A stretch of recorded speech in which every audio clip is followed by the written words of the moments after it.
Remember all those righteous types going after Trump for not wearing a mask? But he's a role model, they scream. He's killing people. Of course, away from the cameras, they were doing something else. That's the difference between Trump and politicians. With Trump, what you see is what you get. The others, well, they're politicians. Like Nancy, caught at a hair salon Monday, despite laws keeping them closed for the public. This is the same Nancy who said this. The White House, by bringing all those people there, no mask, no distancing, and the rest. He slapped science right in the face. And what a bad example that was. What a bad example. She should know. Then there's the Philly mayor caught eating inside a Maryland restaurant while his city bans indoor dining. And our beloved New York leaders spotted outside, fresh after lecturing citizens on the rules that they violate. So what's the lesson here? Why do many people seek political power to begin with? It isn't to increase your quality of life. It's to increase theirs by allowing them immunity from the laws they enforce. Being a politician means having that special pass that gets you in front of every Disney ride. It means the best seat in the house, the ability to bump anyone off a flight, to be able to run red lights to get to that gym across town. Environment be damned. If you talk the talk, there's no need to walk the walk. Ask Joe Biden. Politics gets you perks and fame. Look at the entire Clinton brood who expected and got millions after languishing in taxpayer-funded property. And then there are the Obamas, Netflix-sponsored fat cats. So is Trump in this for the money or the perks? Well, he's got that already. So what's he in it for? Did the media ever ask that? No, they were too busy trying to score free tickets to Hamilton. All right, we just got tape of Nancy Pelosi responding to this, I guess you would call it Hairgate.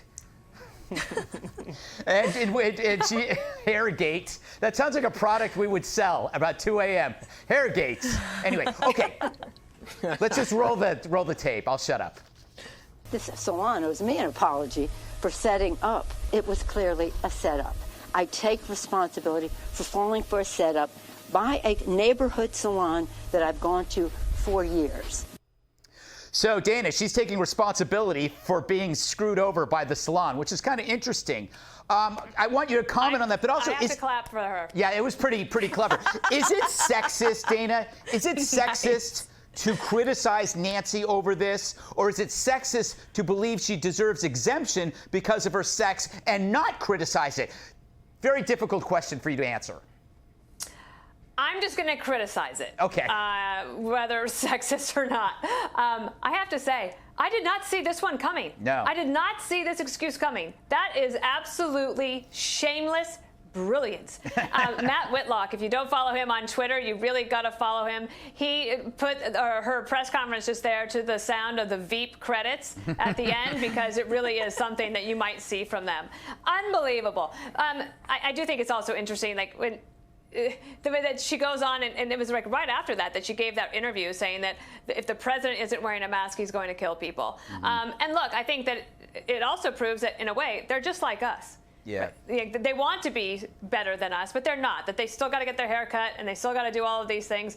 And I think that a lot of the data that's coming in is saying that the lockdowns were not productive. They did not work. And in the meantime, Nancy Pelosi is overseeing a legislative negotiation in which salons like the one that she went to would not get any money in her version of the bill. But she's forcing them to open just for her. And in addition to that, there's like this ruling class notion. I guess that's what you were talking about, right? Like if you're a part of the ruling class, then the rules don't apply to you, which is sort of weird and a little bit of a, I don't know if that's an oxymoron, but it should be. It's the point of trying to get into the ruling class, so you don't have to abide by the rules that you enforce on others. Yeah. I thought I made that clear, Dana, in the monologue, but I'll try better next time.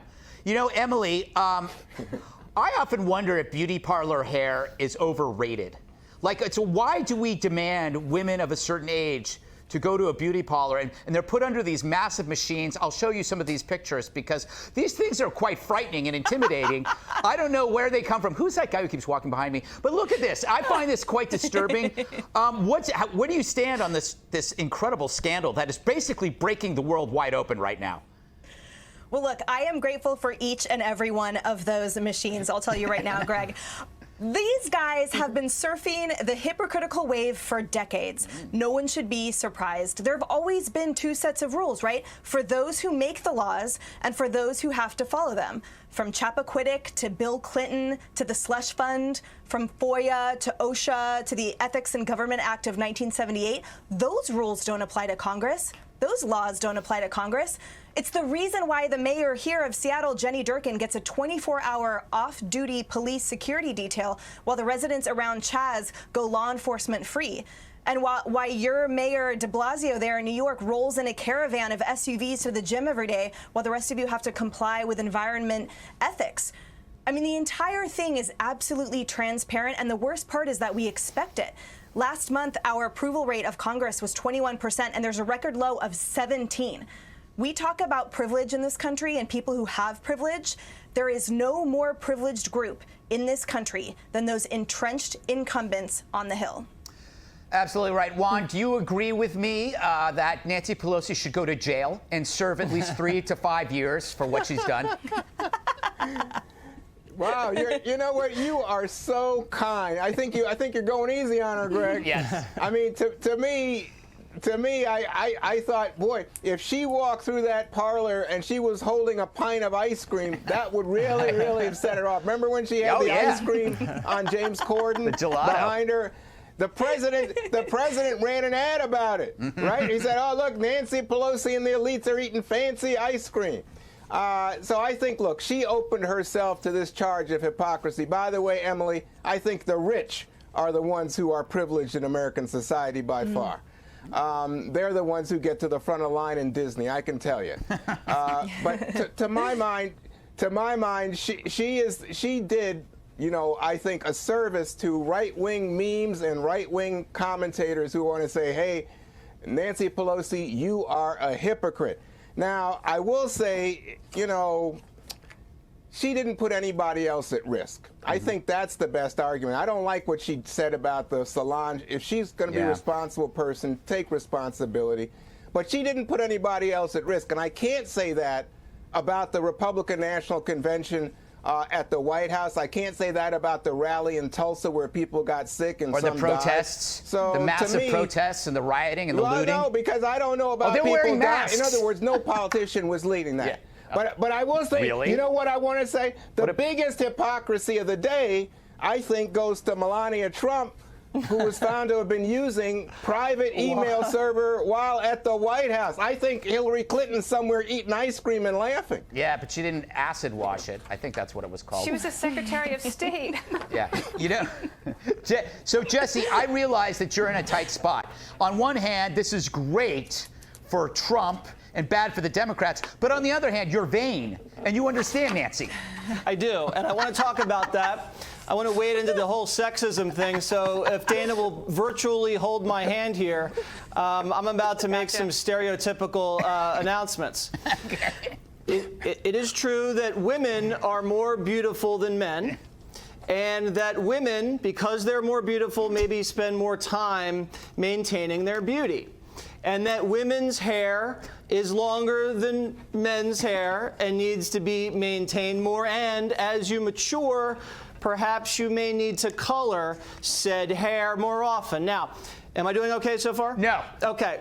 Dana didn't squeeze me. Yes. She didn't squeeze me. Now, as someone that goes on TV almost daily, as Nancy Pelosi does, and as a very powerful woman, she needs to maintain that look. We all also agree that Gavin Newsom shutting down hair salons at this stage of the pandemic seems a little excessive. And we also agree that as the number 3 rated show on cable news, perks come along with that.